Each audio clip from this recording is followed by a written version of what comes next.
pagkain ng processed food at sobra-sobrang pag-inom din ng soft drinks? Hindi po ako mahilig magtubig. Parang iba po yung lasa ng tubig. Parang hindi po fresh. Isang araw po, wala kaming ulam. Yung taong lang po inulam namin. Salamat, Julie! At bilang dream come true rin ito ng namayapan niyang anak na si Judy, Sana ba balang araw magkita kayong dalawa? Lola, ibang klase yan ah. Nagwawalis kayo sa tubig. Oo. Ay, ba't nagwawalis din sila, oh? Nagpaapak din si Apolito sa kanyang mga kasamahan.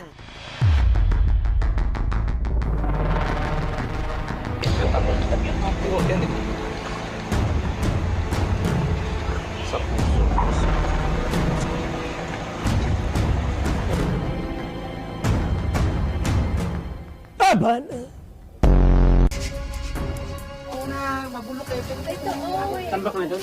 May ko na? Bata. Bata. Anong bata? Bata ang pwedeng pumasok.